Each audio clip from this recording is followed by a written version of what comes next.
because otherwise might be an humongous upset here for Gen G. Well, here we are into the pick and ban for game number 3. Match point rests with Gen G.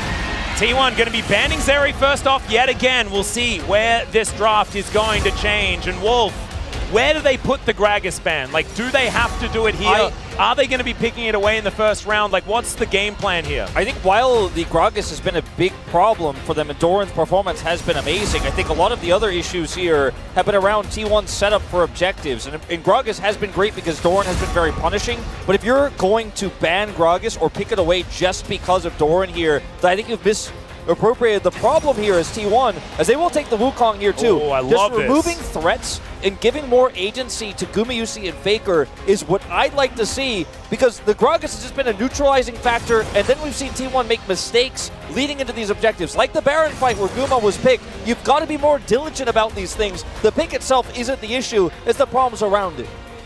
Well, Zyra Khan going to be picked up here by Gen G as T1. They'll take away the Wukong from Peanut. Jinx Tahm Kench to come in from Gumayusi Keria. Keria's Tahm, like, oftentimes you see Tahm Kench and you're like, oh, boring disengage pick. No, not when Keria plays it. And I hope that he's going to demonstrate that for us here today. Can be difficult to play into the Rakan historically. And now, what does Gen G do? Peanut looking at the Sejuani lock-in. And he will go for it here into the Wukong. Not quite the power of Rakan and Wukong, but still very strong, as Ox was talking about on the desk. The ability to follow up on hard engage, extremely strong. And on one hand, I like this for T1. We know how good Guma is at Jinx. Keria also noted, very, very strong. And you do have a big range advantage over the Xayah, which is something that generally she dreads playing into. But it's also a T1 move that they've pulled in the past. When backed, they try to go back to comfort that has worked so well for them in the past. I don't know if this is the type of confidence that I think, and mindset change that I think they need to have a shot here in the finals. What is good though is they're acknowledging it's about team fights. And I think that Faker is going to have a little bit more agency in this draft potentially, because he's been playing utility in the first 2 games. Now he's banned away the Oner here. You have already removed Ahri. So the pick potential here for Gen G just isn't going to be the same. And while we will see the Gragas ban now, and Doran's unable to play it here, with the Jace removed, with the Cannon removed, there's very few picks left in this meta where you could say, this is my lane, I'm going to grab hold of it. Nar's picked here. Now will Zeus be bold enough to play the Renekton? You can go Renekton, Wukong here, set up for Jinx, getting excited, get that first pick. Very difficult to play, obviously, into the Xayah in terms of setting up that front-to-back team fight, but I think this is the right call, and they are going to hover it here. Scrolling through a few different options here into the Snar, and I think the boldest choice is the Renekton, but it is at a big risk into a ranged matchup like the Snar. The Veigar comes through, and I think if T1 are bold enough to do it, the play has to be great. It has to be phenomenal, and Zeus cannot fall apart in this final game here. We'll see whether he does pick up something like the hard counter, but no, it's going to be more the tank matchup into the Gnar. And now Chovy with counter pick availability. No Ahri to fall back to. We'll have to see something different from the Gen G man in the mid lane here, given counter pick against the Veigar. A difficult champion to really push out a lane completely. We'll see, LeBlanc is available, but we've seen what Vegas can do to it, and instead, it's going to be Lissandra, a pick that they have banned game after game. That is what they're going to use into the Veigar, into the mid lane this time. And it's again a lot of comfort here. We've seen Gen G succeed, most notably on that Zyra Khan Lissandra combo, shown many times in T1. Good parts of this drop, they're acknowledging that trying to play for early game and snowball against Gen G is not working out right now. Their team fight is a lot stronger. They have a great composition to protect this Jinx, and Guma's play individually has not been the issue. It's been more about the top half of the map, and Zeus, also an acknowledgement, right? Not going for any high counter matchup into the Gnar, just says, okay, it's not working right now. Goes for something safe that will have guaranteed impact. But when it comes to straight-up team fighting against Gen G, we need proof that T1 can actually match them, even with a composition like this. The thing that is really good is that there's no Gragas to worry about, and now Doran, on a champion that he has performed very well on, has to do it once again. I think this is the weakest draft of the 3 for Gen G so far. I think T1 definitely have a bit of an edge here. They have a lot of setup for this Jinx, and if the play is good enough for Zeus, if he can front to back these and allow Guma to carry, this could be the angle for the beginning of a potential reverse sweep. We'll have to see whether T1 can do it. Of course, reverse sweeps, they are difficult. T1 has been at the hands of them in the past. We'll see whether they can figure it out, find that energy within themselves, because we've seen so many times in these clutch moments they haven't found it. Now is the time to find it, T1. This is the game to do it. We'll see whether they can as we get into Game 3.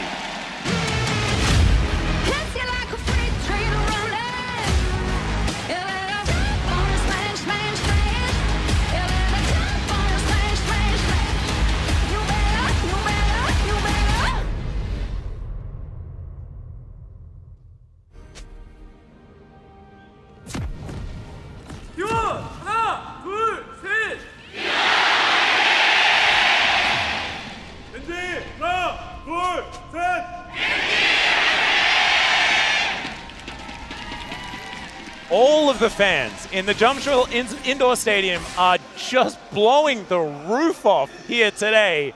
I can see maybe like 2 empty seats in this huge circular stadium. And statistically, at this point in time, someone's got to go to the bathroom. Yeah. Or maybe they want to grab a drink, get a pretzel, you know? Are people not allowed to eat, Atlas? No, it's true. It's true. I was just saying that it's pretty full. That's what I meant.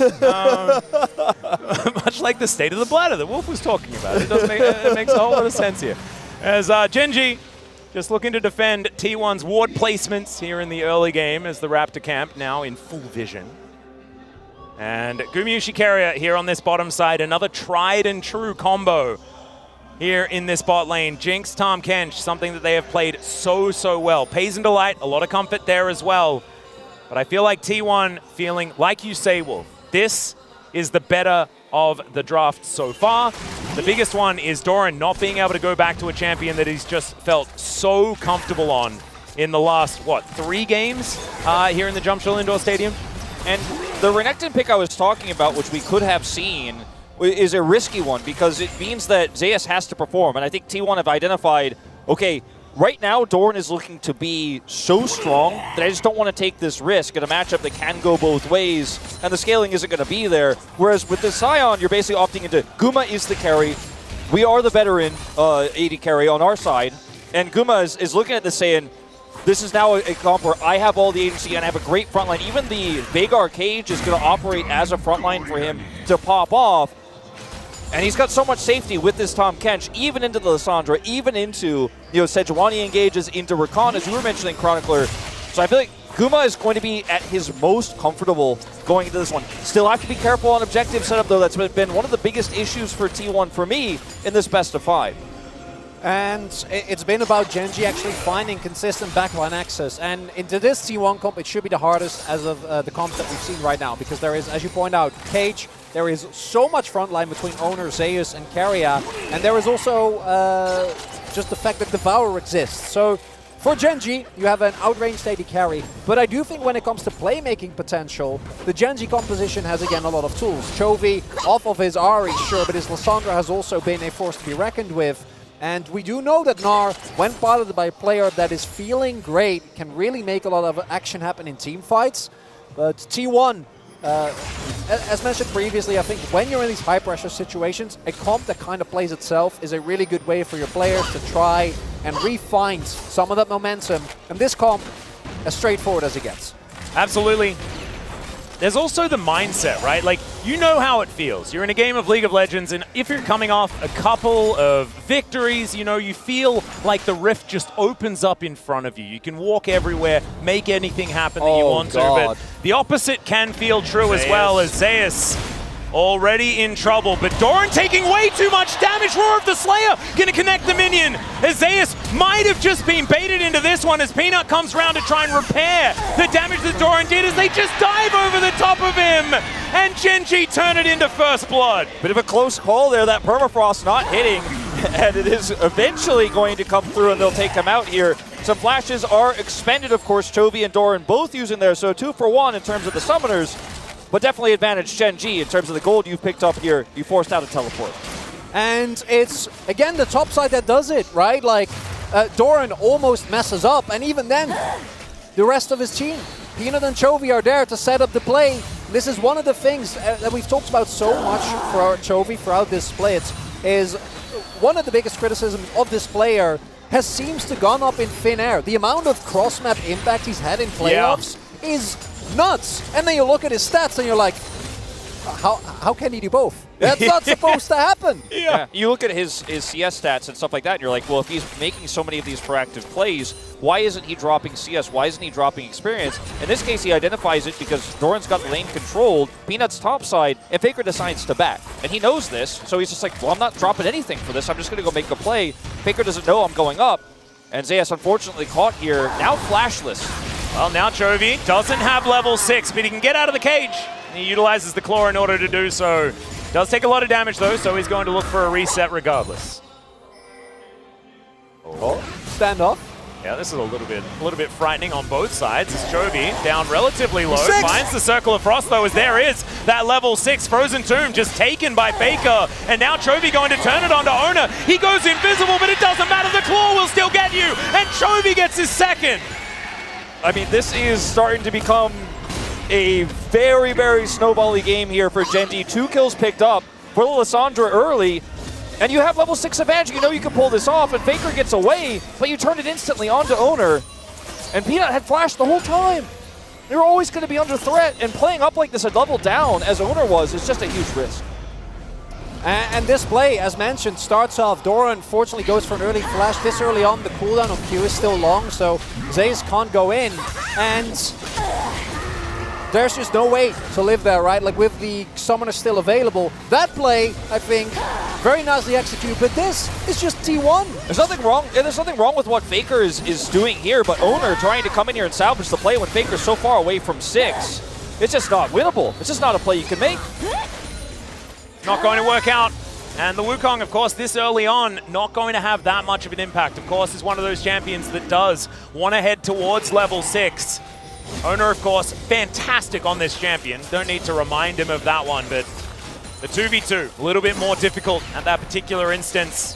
The way that it was played by Gen.G, absolutely fantastic. But still, salvageable for T1. This is by no means over, but a worrying sign at the beginning. It all depends on what state will Guma be in. But if the rest of Gen.G on top half is getting super fat and the map falls apart, you can reach this problem with single carry compositions, which, even though Faker is playing the Veigar, with how the early game has gone, I don't expect him to be the main carry here.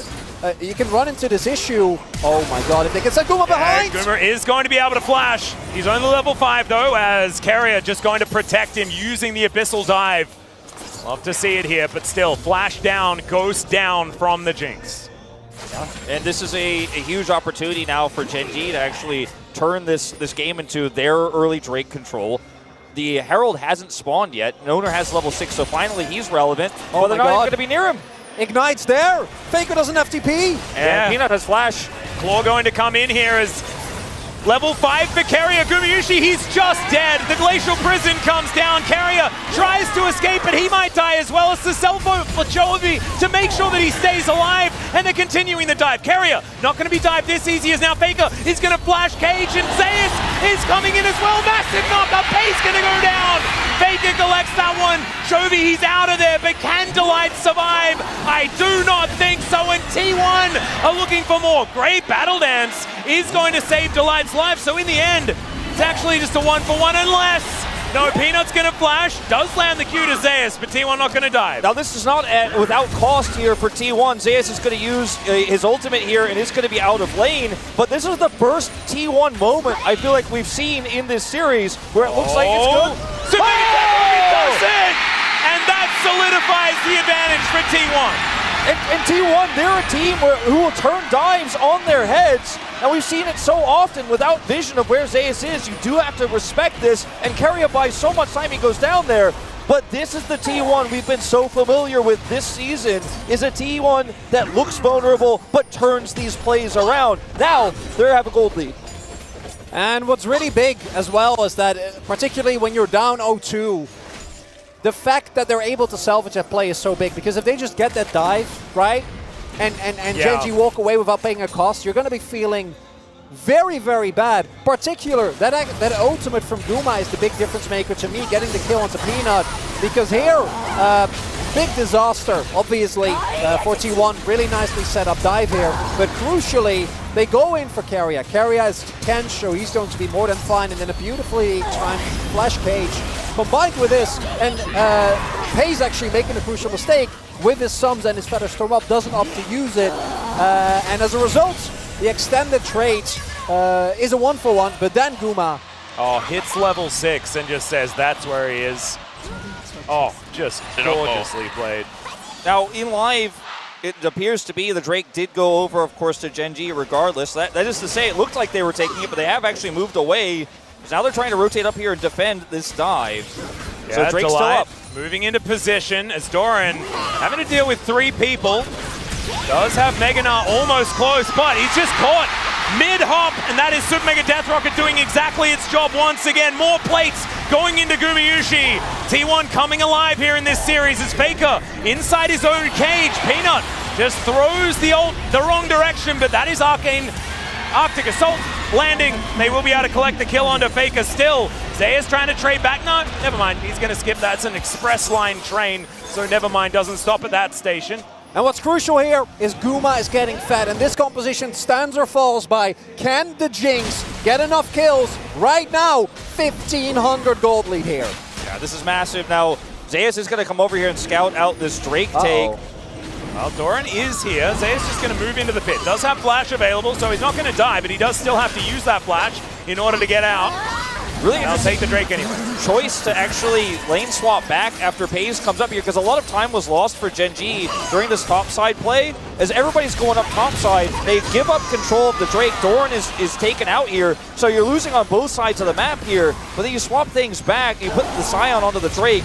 It's a bit of a bizarre call, and Faker goes down in the meantime. And T1 making the right choices to get Guma fed, getting that success on the top side, but everywhere else seems to be collapsing. And even just losing flash on the Scion there, being pushed away while Free Farm is going over to Paze. Yeah, 2 kills for Guma, but he's still farming well, and he's not that far behind. It is a significant lead, but he's still going to do things as Xayah later on with the rest of the setup he has.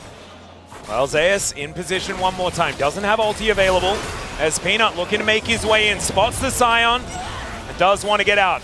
Arctic Assault going to be used, and he gets over that wall. Blast Cone was what he used to get over there, so still had it available.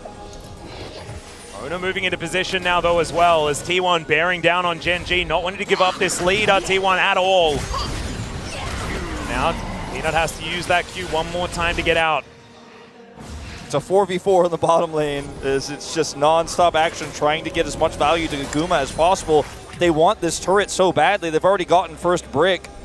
They want to set up for potentially more plate gold here on the bottom side, and everybody's grouped up. The top lane doesn't exist here, as both teams have identified Guma is both the threat, but also the saving grace here for T1. Exactly. Paze now trying to desperately defend, but should be another plate going over to Gumayusi. And this Jinx is starting to become a huge issue, a thorn in Gen.G's side. As he takes a couple of turret shots, but he'll make it out. He'll be fine. There was already a Devour there for Keria as well, who does have level 7 now available. Kraken Slayer, huge here for Gumayusi right now. And what's going to be the issue that Gen.G and the puzzle that they have to solve if they do actually want to get the series win here is, how do you kill Guma? Because your backline access with flanks can be amazing. Chovy in particular, obviously going to be really big. And Guma, crucially, also didn't go for cleanse. Now, when you have a Devour available, you can afford to do that more often than not. But unless you can somehow separate Keria and Guma and Faker and Scion standing in front of him, right, you are going to have to find a way to deal with him as, yeah, unsurprisingly, he has the most damage done. Yep. He's already sitting on a Kraken, going to be building towards an RFC very second, because Jinx is one of the very few AD carries that didn't really benefit from the 2-item, like IE slash quick blades change that has been made, as doesn't get the cancel, unfortunately. But if you're 1,800 gold up, you're like, that's fine. I'll get to my free item spike relatively soon. She didn't really hit 3 items when you'd normally hit 2 items, you're pretty okay with it, nice. Right? Yeah, she hasn't really benefited from overheal either. So, you know, the lack of vision here is a bit scary. Whole bunch of pings going down here as he puts down the Flame Chompers, but there's the Permafrost Chovy. It's just going to flash for it, not wanting to waste any time, and they just eviscerate Gumayusi in his own jungle. T1 unable to collapse quickly enough, but they were so close to getting there, just not quite. It's one of those moments where the vision is not shown like that. It's terrifying, but Guma trusts his team is going to be able to come save him. He has the Tom Kench, but he's just so disconnected from him. And you talked about how hard it is to kill a Jinx in this comp. The access is difficult, but when you're alone, it's much easier, as we've seen here. And now Gen.G going to look to win this fight without the enemy AD carry. They're going to contest. Well, Faker has the cage. He's going to place it down now. Does find the Xayah with it. Dark Matter does a little bit of damage there as in goes Oner. I don't know whether he secured a Peanut. He's able to take down the Herald, but can the team fight be won without this Jinx for T1 is the question. Huge gnaw from Doran, but another Event Horizon goes down. It's a big knock-up as they take down the Gnaw. Guma's here now. Chovy should be able to get himself out as Gumayusi is just running to catch up with his team, but Oner for Doran, and it was picked up by Peanut there, the Rift Herald. And Oner will end up going down, as you point out. What was big, though? Guma going down there was unfortunate, will lead to the Herald go down, but he did save his flash. I actually think that's the right call. I don't know if he ever gets out here. And with his flash available, the amount of safety that he has in the upcoming fight for the Dragon is going to be big. I do expect T1 to want to try and contest that. As so Delight, look, note the cancel actually there on the W. Really, really nicely done. Oh, yeah, amazing. Yeah. That's why Keria wasn't able to appear there and look for the Devour. Maybe Keria flashed, or rather Guma flashes to him if he's able to get over there, but he does not. As this is an engage here from Oner where he gets into the back of the pit here, but unfortunately without an AD carry, the damage just isn't there. Heroic knock-up here from Keria when the cage is set though, and T1, I think they did this about as well as you could have ever hoped to do without an AD carry, as this is that knock-up coming through from Keria. They take out Doran with the ult. It's a ton of damage here, and you can imagine if Guma is here, it's a different story. Yeah, crucial there was that Pace, while he did get the kill on Oner, probably should have helped the rest of his team. They didn't choose to do so, so they were lacking damage. And into Kench and Sion, you're not going to take them down with just Lissandra. Well, now Gen.G have started up yet another objective. T1 now with the Jinx available. This is going to be a very different story. Super Mega Death Rocket doesn't get the steal. And it is going to be locked down by Peanut. We have Mountain Soul. Oh, man. Souls have been phenomenal this series so far. Just alluding to the lack of Chemtech, basically. As this outer turret now under siege. T1 looking for any sort of advantage after losing out on that fight. Is now Frozen Tomb going to be used, but onto Zeus, who's tanking the turret, does have to flash, because that Glacial Prison would have been his tomb. As, okay, Oner looking for an opportunity, but Doran's in the bottom lane, and in the meantime, he is just clearing up these structures. Event Horizon comes through, Chovy not quite slowed down enough. T1 creating so much space with this composition. Yeah, Doran is actually on Gnar into Sion and 50 CS up here. Look at the items. Just nothing here yet for Zeus, and so far away from any real mythic here is Zeus. So Doran actually has a lot of control, and there's nothing that Zeus can do here. Now flashless, his agency is so low. Well, teleport into the mid lane. As T1 still bearing down on this turret. It is quite low. The siege is going to discontinue at this point. Gen.G have weathered the storm for now.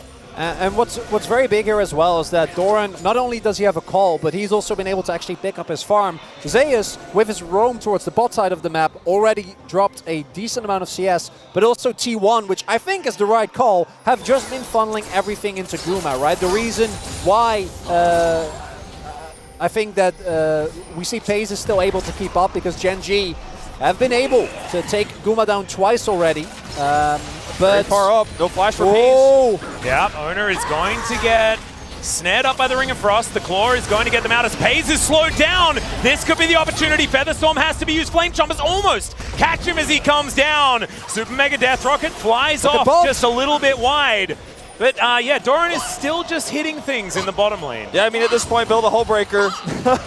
He might. Now, they're still going to lose the mid turret here, but I think Gen.G fairly lucky that they were able to get out there with Pace because he had no flash. Peanut was flanking. There wasn't any peel there. T1 were able to identify it, but his positioning against these rockets has been pretty phenomenal. He's able to dodge that, and T1 don't get everything they were looking for, but they still get the mid turret. Rift Herald was just timing out here as well, so in the middle of the lane, Shirley is going to be popped down. Keria looking to try and stop it from getting the charge, and I think they might be able to do so. Teleports come through to try and save the moment. He's going to get in here, doesn't have Featherstorm, remember, as T1. They should be, no, they're not going to be able to stop it. The Devour has to come through, but Keria is going to be quickness, and the Sion, he's surviving for so long. Delight gets out, Peanut gets out, no one dies, it's fine. Never mind, it's okay. All good, all good. Yeah. This is chill. It was just a trade. It's obvious. Yeah. Sorry, guys. Well, luckily for T1, there's no objective up right now, or this would have been more than just a turret going down, but both Soul Laners committing teleport here to try to stop this turret from going down, and Genji's case to make sure it goes down. And it looked really scary there for T1 for just a moment because your movement forward there is reliant on the turret surviving, and because it did not, they were very vulnerable. Zeus, being as tanky as he is, even without a Mythic, is able to survive, but a lot of map control given to Genji here, and that next Drake is up in less than 2 minutes. What's also big is that Keria was forced to flash Devour there, right? Like using the defensive cooldown that he might have wanted to save for Guma. We also saw that if Genji throw everything into a front line, even if they almost kill him, if you just let Guma auto, you're not going to win the fights. And remember, down Doran wasn't there. But still, something they need to be very mindful of. You need to make sure that Guma, even if you don't kill him, is zoned out from just hitting everyone. Particularly with Runans, right? Like getting a reset, getting excited is so easy. Oh no, Faker. Oh, does he know? No vision whatsoever, none. He has an inkling as to what's going on here as Peanut is taking this Gromp right now. Genji going to give up on the situation. And every time we see Genji set up for a dive, potentially, the T1 react and come topside, Dorn is always left alone bottom. And he's actually been taking a lot of the red side jungle here too, so he's picked up so much money. He's actually becoming a second AD carry threat in this game, in fact, and with the amount of gold that Chovy has, he actually doesn't need that much farm this game. This is one of those rare games where Chovy has less farm than Doran because he has so much money anyways, and he's got the critical parts of this Lissandra build. He's got 2 Zonias with his ult basically. He's full build. That's full build Lissandra. Like, he doesn't need anything else. So Genji are really using the economy of the map incredibly well here, and Peanut also very low eco, doesn't need that jungle, so Doran's just taking it all. And T1, yeah, Faker lives, but it's not a free win. You know, it comes at a cost, and the main cost is bottom side control. Genji also have tons of vision here on Baron, so it's hard for T1 to try to trade objectives. Well, I've got one word for you, gentlemen. Double infinite scaling. See whether T1 can take it really long. Doran's going to get caught out. Immediate cyclone, and they shut him down. They see 1 second of opportunity, and they pounce. Very clean, and T1, now you've got an opportunity to take this Drake. Oh my, okay, so now it's, do we start the conversation about stacking 4 Mountain Drakes, Chronicle? Like, what's going on here? Well, yeah, could be. At the very least, T1 will get 1, which will help Guma with some baseline defensiveness. They also have Sion, Tom Kench, and a Wukong. So they're going to be very, very happy if they're able to stack up multiple. And I think for both these compositions, playing into Mountain Soul feels very, very obnoxious, as Faker, actually the one that starts us up. The slow comes through from Zeus, and yeah, once you're in cage, basically you have to flash out of it immediately. Doran hesitates, did have a splash available there, and as a result, able to pick up the Drake. Oh, that's an immediate knock-up onto Keria here, but the event horizon is down. Keria can eat the Grey Health. Can he get out? No, he cannot. Doran gets his immediate revenge. As now Chovy behind his thralls. Yeah, they're going to look for that Baron opportunity. Floor is going to be utilized, and now can the Wukong get into position? No Devour! No yeah, no flash, no Devour here for Guma, and they have vision in both choke points. The approach is so difficult here for T1. They're still going to go for it, as T1 know exactly where they are at least. Claw now on cooldown for a moment, but the Baron is getting lower and lower. Faker does have that smite available. Event Horizon going to be utilized. Super Mega Death Rocket somehow finds a gap. As Genji, they are still on the Baron. Faker's going to flash in. They get it with the double smite. Baron secured here by T1. The knockup inside the brush is fantastic as Chovy tries to get it done, but he's not going to be able to. Zeus just hitting whatever he can find. It's T1. They won the team fight. The Baron still going to be there on multiple members of T1. What a fantastic ult there from Paze at the end of it. Double smite means that this is such a risky Baron to take. We've seen teams like KT Rolster fall prey to this, but Genji win the fight swimmingly. Doran? Yeah, Faker looking for a wraparound.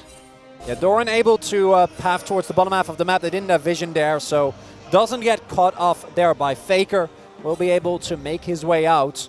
And really big win there for T1, even with Keria getting taken down at the start of that. Again, Delight having a wonderful series and the rest of the team immediately ready to follow up. It's only Keria that they lose, which means that T1 still feels safe to walk up, right? To actually contest this. And look at Faker's positioning for the double smite here. The sidestep on the Glacial Prison as well. Yeah, Oner is able to work his way towards this pit here. Because Genji are trying to both hold aggro on Baron and win the fight, there's an easy opportunity here for the double smite. And Peanut's unable to secure the objective. And yeah, you lose the fight after this one, but still a huge win here for T1 in terms of shutting this Baron down. Faker, Peanut, Oner. That was the smite orders. We've got a fight in live here as well as we're watching the replay. Event Horizon not going to find any targets as Gen G finding themselves on the ropes. T1 moving back into a gold advantage. And they're going to find a pick up onto the light as well. He's just destroyed Gumayusi, grabbing another one. More Cyclones coming in as Peanut looking to try and turn it. The Guma, even though he's at 50% health, he's still got 3 items, and this Jinx is terrifying. Tovi's on the other side of the map, doesn't have teleports, so has to back here. He's going to take forever to get here. This should at least be an inhibitor going down. T1 turning a lost fight here with a Baron into a massive objective. Oh, Chovy actually stuck around, calling the bluff.